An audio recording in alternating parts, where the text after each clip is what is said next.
The most dangerous mind in Marvel isn't playing checkers. He's teaching a masterclass in psychological warfare, and his first student is Bruce Wayne. Professor Schiller arrives in Gotham not to help Batman, but to sharpen him into a finer weapon. He dismantles Bruce's naive assumptions about justice, pushing him to see the city as a chessboard. The pieces, two rival gangs, a corrupt university president, and a compromised police commissioner, all vying for Jonathan Crane's fear toxin. Schiller doesn't fight them. He orchestrates their self-destruction. With surgical precision, he leaks intel that sparks a bloody gang war, engineers Gordon's promotion to create a bureaucratic wall, and guides Batman's investigation every step of the way. The entire affair culminates in a staged kidnapping where Schiller isn't the victim but the director, calmly telling a waiting Batman when to strike. He didn't just clean up a few streets. He purged the city's underworld to secure a personal chemical arsenal and prove a brutal point. Justice requires a grandmaster, not just a king, and Schiller has only just begun to move his pieces. As it turned out, the villains who serve as a story's opening act are often surprisingly inept. The president of Gotham University and police commissioner Victor were no exception. Were it not for the fact that Batman was still a novice, the Dark Knight in his prime would not have spared them a single glance. Fortunately, Maroni, a key pawn in this drama, did not disappoint. Before Batman could dismantle his operation, the hidden production line had already roared to life, ceaselessly manufacturing vast quantities of fear toxin. Schiller did not act hastily. He knew that striking too soon would only make his enemies 100 times more vigilant. He chose to wait, a predator biding its time for the perfect moment. An immense volume of fear toxin had been produced and now lay inert in the warehouses. Maroni understood that the power of such a biochemical weapon lay in a saturation attack. It had to be released all at once, preferably enveloping an entire city block in a cloud of despair to maximize its effect. Unfortunately for him, his meticulous plan played right into Schiller's hands. When the time was right, when all 3 warehouses of the small chemical plant were filled to the brim with the lethal concoction, Schiller finally made his move. He dissolved into a wisp of gray mist, soundlessly infiltrating the facility and devouring every last drop of the concentrated fear toxin. Schiller's confidence stemmed from the gray mist symbiote. It had assured him that, as a symbiotic entity, it could directly consume and store the gas without any concern for its capacity. Schiller had harbored some doubt, much like trusting an inveterate alcoholic who beats his chest and swears your prized vintage will be perfectly safe in his care. Thankfully, the symbiote was far more reliable than an alcoholic. Its dispersed gray mist swept through the warehouses in an instant, consuming every drop of fear toxin. The process was clean and efficient, with no sign of intoxication. The containers and vials were left untouched. The symbiotic particles simply seeped through the molecular gaps in the glass and metal, draining the contents to leave behind pristine, empty shells. The next day, when Maroni arrived to inspect his masterpiece, the sight that greeted him struck him like a bolt of lightning. All the boxes and bottles were neatly arranged. There was no sign of a break-in, inside or out, but their contents had vanished into thin air. Maroni knew better than anyone the consequences of this weapon being exposed. Thus, though the chemical plant was small, its defenses were fortress-like, and the warehouses storing the toxin were hermetically sealed. For all his calculations, he had never thought to guard against a thin nocturnal fog. And just like that, Maroni's ruin was absolute. Millions of dollars invested, countless man-hours and resources, favors called in, time expended. All of it had been on the verge of fruition, only to have the rug pulled out from under him. Failure from the outset would have been acceptable, but this.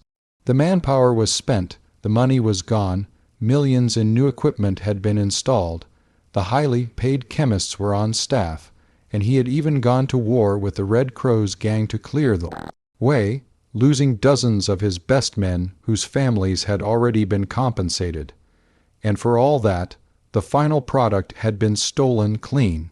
It was a loss bitter enough to draw blood. Worse still, to deal with the police and the mysterious Batman, Maroni had activated an intelligence network that had lain dormant for years.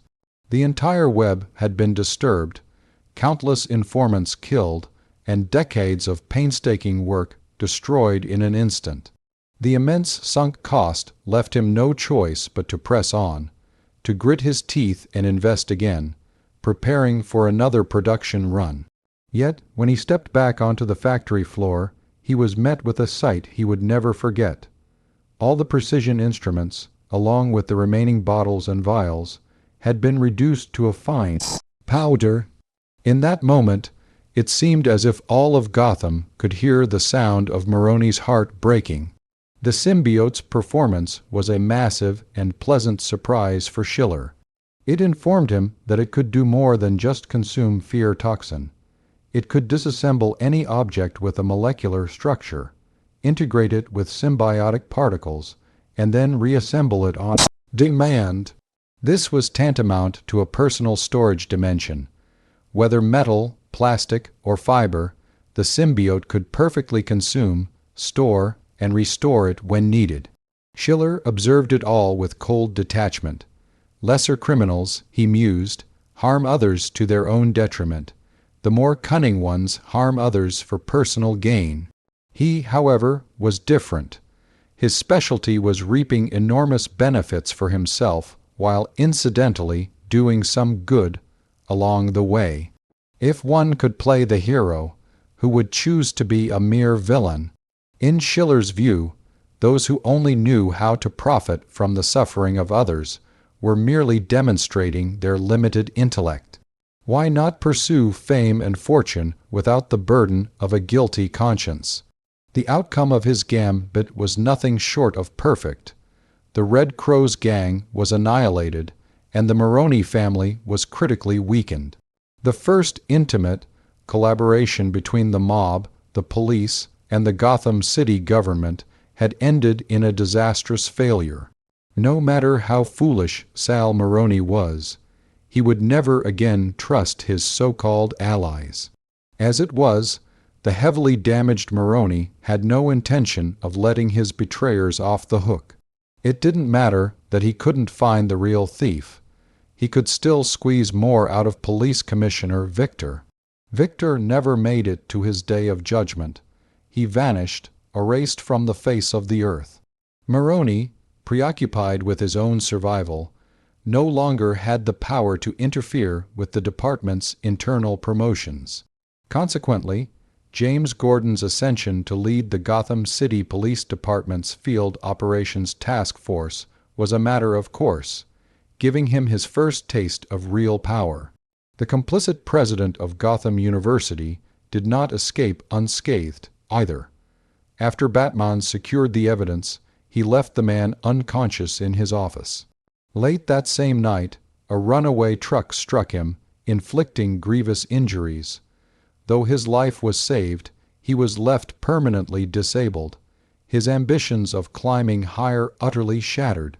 The power structure of Gotham's East End was thrown into chaos. The fall of the Red Crows broke the existing stalemate, but the Maroni family was too weak to unify the district. Several smaller gangs rose in the vacuum, banding together to tear a piece of flesh from the wounded tiger. For a time, the East End once again became a gangland battlefield. After a mutually destructive war, the Maroni family was forced into a truce with the new powers, a temporary ceasefire. For the former overlords of the East End, it was the ultimate humiliation. As for Jonathan Crane, he had ultimately avoided prison. The chief physician at Arkham Asylum provided an official diagnosis. He was, indeed, suffering from a severe mental illness. Whether he was in Gotham Penitentiary or Arkham made no difference to him. He was not yet the fearsome Scarecrow, and he lacked the ability to escape from either. Surveying the board, Wayne Enterprises had purged its parasites. Batman had made his first true mark on Gotham. Miss Christine was safe, and Schiller had acquired a massive reserve of fear toxin and his trump card. A world where only criminals got hurt. Achieved. Schiller knew perfectly well that the Gotham president, Commissioner Victor, and Maroni were all just opening act fodder in Batman's long saga. Their incompetence was a product of circumstance. Gotham's true curtain had not yet been raised. The truly dangerous and depraved criminals had yet to take the stage. Through his intervention, Batman's mental trajectory had been quietly accelerated. Perhaps in the future, when he faced his fated adversaries, he would have a greater advantage. With a certain anticipation for this dark world's future, Schiller sank back into slumber. When he awoke, the hustle and bustle of New York City was outside his window. Unfortunately, the first visitor of his morning was the very last person he wanted to see. "Please have a seat, Miss Natasha. Let's dispense with the pleasantries." Schiller's voice was calm and flat. Across from him, Natasha was in casual attire, looking less like a deadly agent and more like a housewife returning from a morning jog. She wore light makeup, her complexion was excellent, and her hair was tied back in an elegant bun, showing none of the Black Widow's sharp edges. This was, of course, far more logical. Had she appeared in Hell's Kitchen in her signature black leather catsuit with guns at her hip, she would have been met with a sniper's bullet from a dark alley, or perhaps even a rocket launcher. Natasha took a sip of coffee. "Dr. Schiller, first, I want to apologize on behalf of Agent Coulson. Our initial contact with you stemmed purely from our concern for Mr. Stark's psychological state. You understand, if a juggernaut like Stark Industries were to collapse, the chain reaction would be catastrophic." She paused, her tone becoming more sincere. "But now, we are genuinely seeking your help. We simply cannot find a better psychologist than you." Admittedly, the agent's charm was multifaceted. Dressed casually, holding a coffee cup, her beautiful face complementing her earnest words, it was difficult to feel any animosity toward her. It seemed the Black Widow was not merely about intimidation. She knew how to change her mask to suit the environment. Schiller's gaze was as sharp as a scalpel, cutting through her facade. "There's no need to run in circles with me. I'm well aware of why I left Presbyterian Hospital, but you came up empty there, didn't you?" A trace of cold mockery entered his tone. "The only thing there that interested me is of no use to you. I was merely completing my research, and you, because of some baseless suspicions, had me fired. That is a debt we ought to settle. We weren't aware of the personnel decisions at Presbyterian. However, we do have a better job offer for you here," Natasha said, retrieving a file from her bag and sliding it across the table to Schiller. Natasha's tone became formal. "We are now officially extending an invitation to you, Dr. Schiller Rodriguez, to become a special senior psychological consultant for the Strategic Homeland Intervention, Enforcement, and Logistics Division to provide counseling services for one or more specific S.H.I.E.L.D. members." Schiller leaned back in his chair, a slight curve to his lips. "I'm sorry, The compensation is the same as your arrangement with Mr. Stark." Natasha interrupted smoothly, $1 million per hour. The smile on Schiller's face instantly became genuine. He extended a hand, shaking Natasha's. "Thank you," he said crisply. "A pleasure doing business with you." Unlike the perpetual rain of Gotham, New York's weather was usually clear. But even here, there were a few exceptions each year. On this day, before the sun had risen, a light drizzle had enveloped the city. This was hardly good news for the residents of Hell's Kitchen. As Manhattan's largest slum, it was largely ignored by municipal services. Without diligent sanitation workers, the rain only turned the streets into a mire of mud. Heavy rain boots were the only choice if you didn't want your sneakers utterly ruined. The stench of garbage and dust fermented in the damp air, growing more pungent. Schiller closed the first floor window. Habitual drunks often used the alley behind his clinic as a public restroom, and the smell was unbearable. Suddenly the doorbell chimed clearly. Schiller glanced at his watch. 6:30 a.m., even for fast-paced New York, this was unusually early. He walked downstairs to see a tall, blond, blue-eyed man staring intently at the desk calendar on his counter. Schiller spoke. "It seems Natasha has booked me a truly remarkable client. There aren't many people these days who wake up before 7. The man turned, his voice warm and steady. "Then I'm glad to have found a kindred spirit." Schiller pulled out the file Natasha had delivered the previous night. He glanced at the photograph, then looked the man before him up and down. "Steve Rogers, S.H.I.E.L.D, has booked you for an unlimited number of sessions. For them to be so generous, your problems must be quite severe." Steve shrugged, a helpless smile on his face. "As far as they're concerned, every problem is a serious one, including me running out here without eating breakfast." Schiller tapped his knuckles on the countertop, gesturing for him to sit. "Then you made the right decision. Perhaps the people at S.H.I.E.L.D failed to inform you that if you happen to arrive around mealtime, I don't mind offering you something to eat." Steve smiled, his handsome face open and bright with an old-world sincerity. Schiller turned and walked into the kitchen, quickly returning with a hearty American breakfast: golden, brown toast, sizzling fried bacon, 2 thick sausages, 2 large hash browns, and 2 steaming mugs of coffee. Steve wasn't actually hungry, but the aroma of the food was too enticing. He picked up a slice of toast and asked, a little hesitantly, "Excuse me, do you have any butter?" Schiller gave him a surprised look. "Oh, I only have strawberry jam." He looked Steve up and down. "You must be the old-fashioned type. Not many people put butter on their toast anymore." Steve responded candidly, "It's fine. I'm just not used to anything so sweet for breakfast." "Then have some of this salsa. I made it myself," Schiller said, retrieving a jar and passing it over. Steve's gaze fell upon the espresso cup, no larger than a bottle cap, from which a nearly scorched, bitter aroma emanated. He hesitated before speaking. "I'm sorry, but could I get an Americano?" "An Americano?" A playful curve touched Schiller's lips. "You could have just asked for my cup, rinsing water." At that same moment, in a surveillance room somewhere, Natasha was whispering into her comms. "Subject refers to an Americano as cup, rinsing water. Preliminary assessment suggests possible Italian heritage."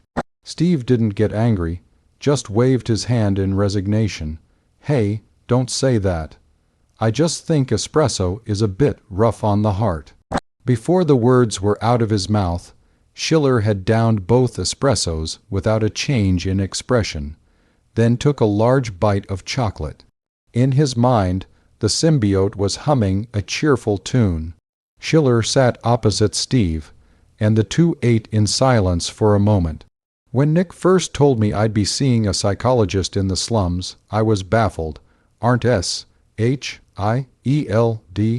own doctors good enough?" Steve said, slicing into a sausage.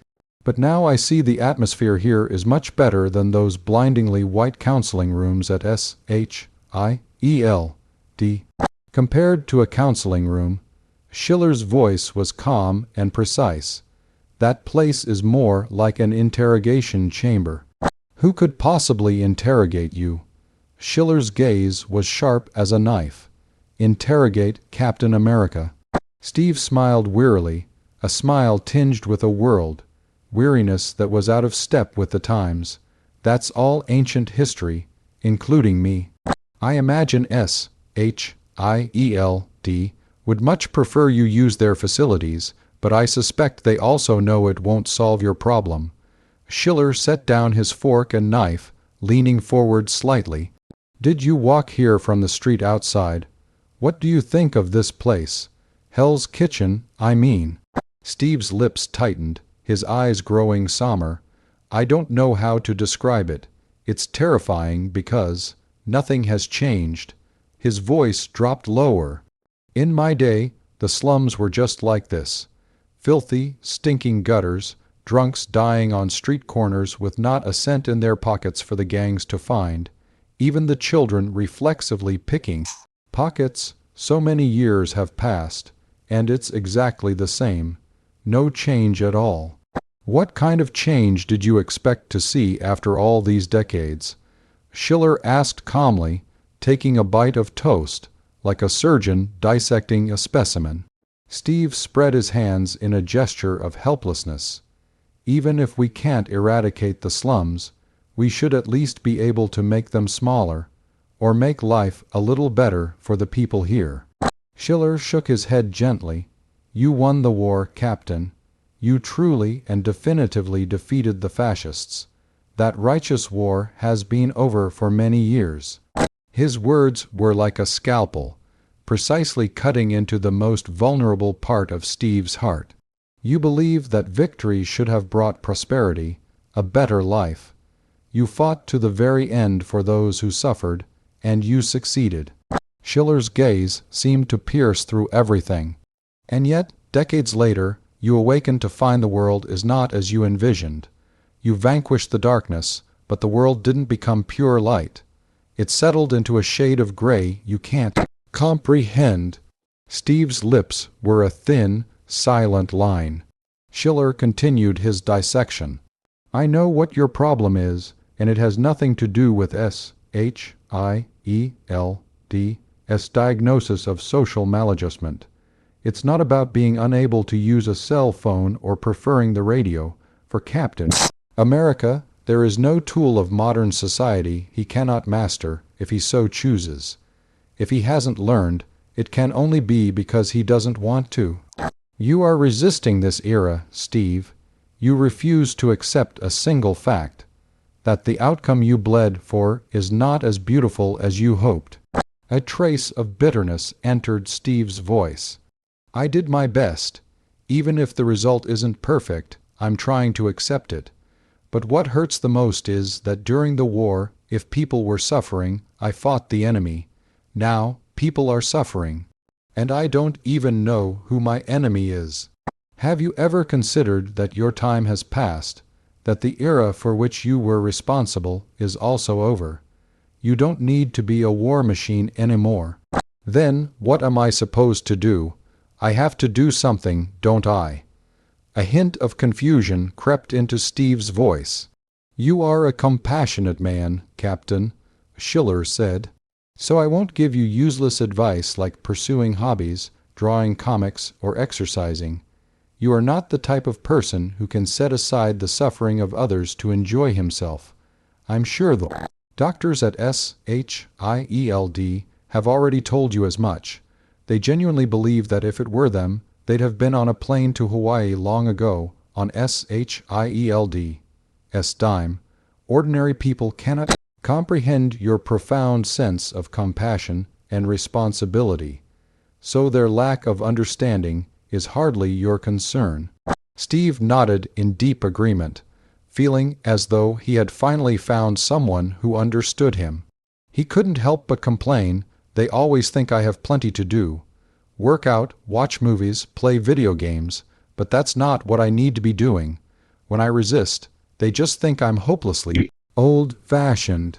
Perhaps you could try a different approach. Stop seeking understanding from ordinary people.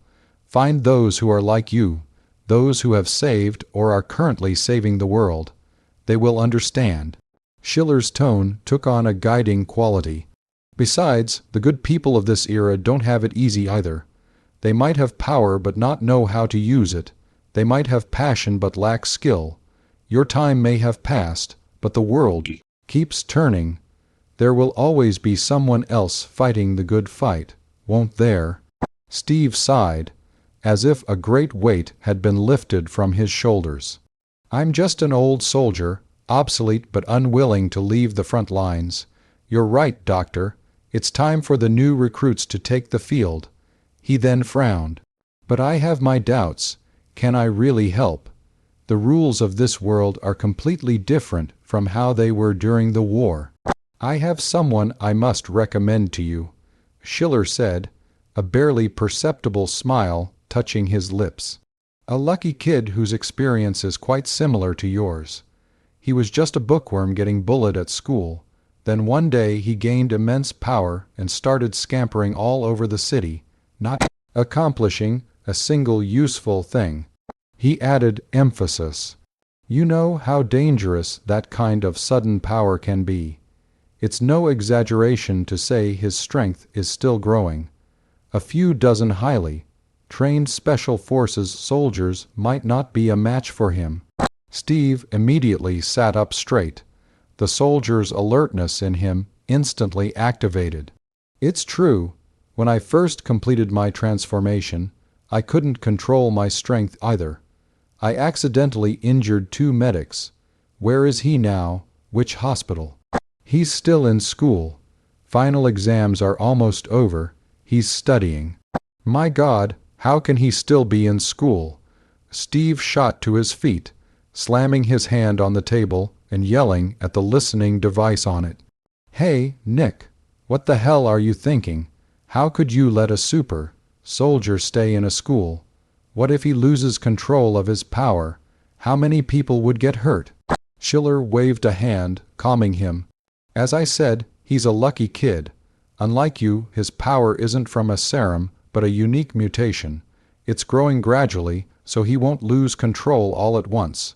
What I mean is, a kid in his adolescence, arrogant and sensitive, impulsive and timid, needs someone to teach him a proper lesson. It would be best to show him just how harsh the world can be. Steve clenched his fists, his eyes sharp. Indeed, I've seen plenty of new recruits like that, thinking they can charge onto the battlefield with nothing but guts, only to scream and cry at the first sight of an artillery shell. They've still got a long way to go. Schiller leaned back in his chair, speaking leisurely. He'll probably be done with his exams by tomorrow night, and he'll definitely be out wandering. You can intercept him and then give him a thrashing. Don't worry, his mutation is very strong.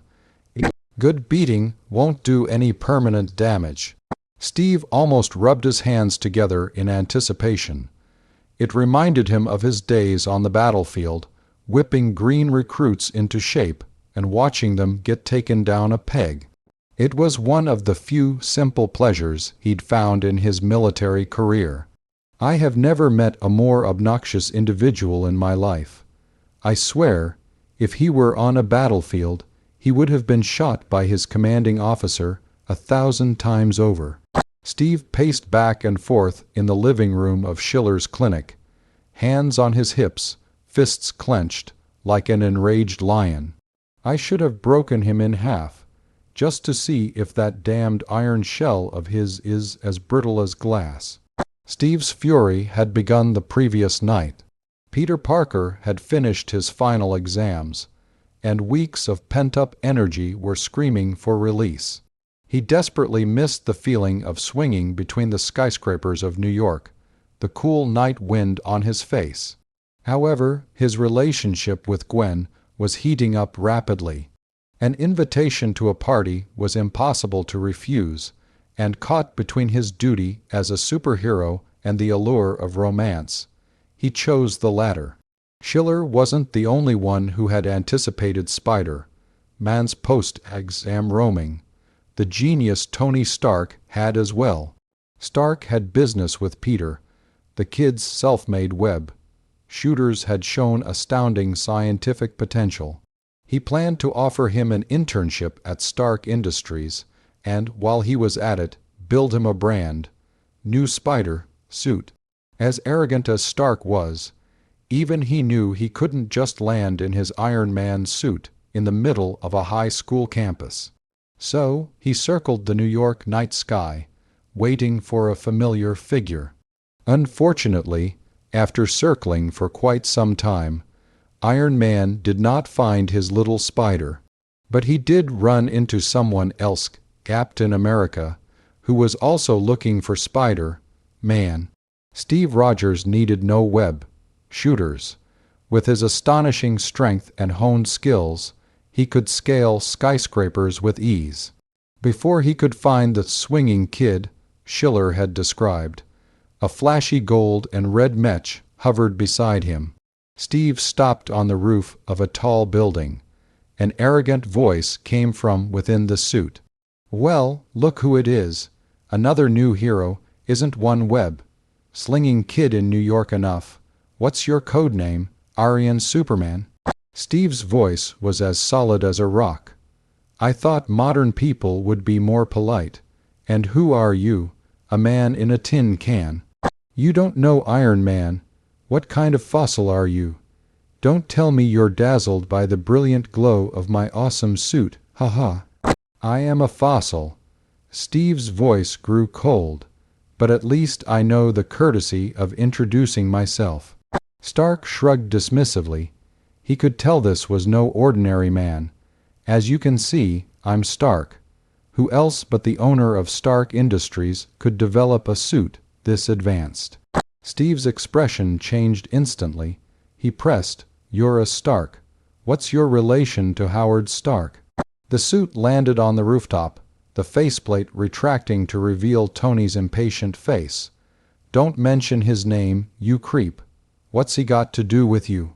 You have no relation to him, yet you inherited Stark Industries." A strange, concerned look crossed Steve's face. Before Stark could offer another sarcastic retort, an irresistible force slammed into his chest. The entire suit was sent flying backward as if struck by a battering ram.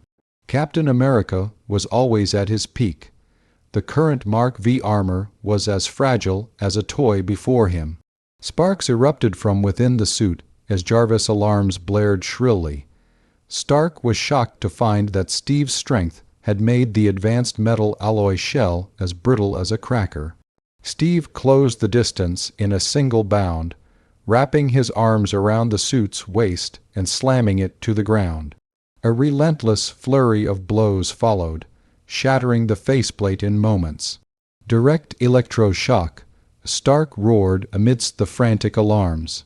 Jarvis calmly advised, "Sir, a burst of current will cause the suit's core to fail." "I said, direct electroshock." Boom! A blinding flash of electricity erupted from the Mark V, sending Steve flying. Stark fared little better, ejected by the emergency system and landing in a heap on the ground. Both were covered in dust, their hair standing on end from the static charge. "You damned thief!" Steve roared, climbing to his feet. Stark got up as well, yelling back, "You psycho! Why did you attack me? I don't even know you." "But I was friends with Howard Stark." Steve lunged forward, grabbing Stark by the collar. "How did you get Stark Industries? Where is Howard's heir? What did you do to him?" Jarvis' voice suddenly came through Stark's earpiece. "Sir, based on the micro expression analysis logic provided by Dr. Schiller, there may be a significant misunderstanding here." Stark shut off the comms. "Do I need to read micro expressions in a situation like this?" he roared. He glared at Steve, his head held high in defiance even with his collar in a fist. "I suspect you don't understand English. When did I say I had no relationship with Howard?" Steve looked at him as if he were an idiot.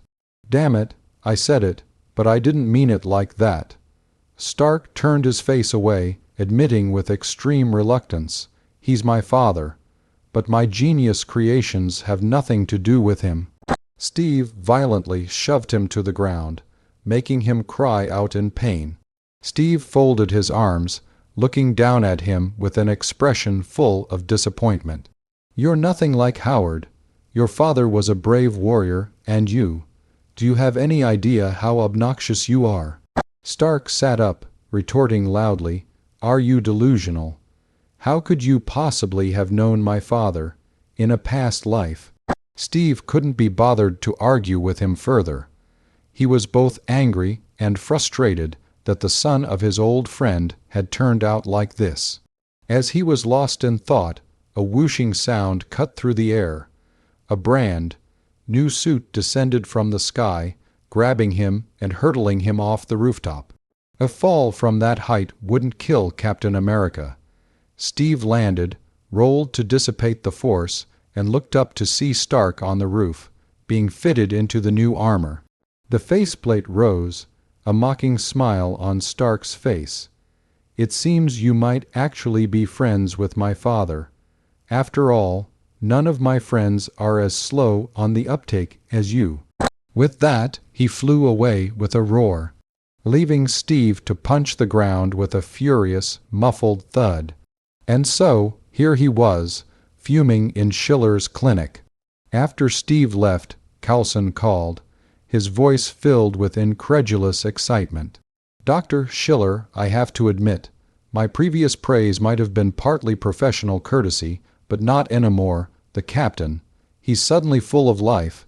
He came back and went straight to the training room, took down a dozen instructors. Director Fury talked to him about forming a special operations team, and he agreed on the spot. My God, Captain America. He's been reborn." Schiller leaned back in his chair and smiled faintly. The emotion that drives a person to be proactive doesn't have to be a sense of responsibility. It can also be anger. Coulson was confused. The captain did seem a little angry. Did he run into some trouble? He did have a minor problem, but it's not something you can solve. With that, Schiller hung up. The doorbell rang at that exact moment. Peter Parker, in his school uniform and carrying his backpack, pushed open the clinic door and waved at Schiller, his face alight with excitement. "Hey, Doctor, you will not believe the awesome party I was just at." Schiller studied him. A faint smell of alcohol hung in the air. He clearly didn't dare go home in this state, which was why he had come here. Schiller looked at his happy, oblivious face and spoke slowly. "You really should thank Mr. Stark. He took a beating that was meant for you." Man froze, utterly bewildered. "What?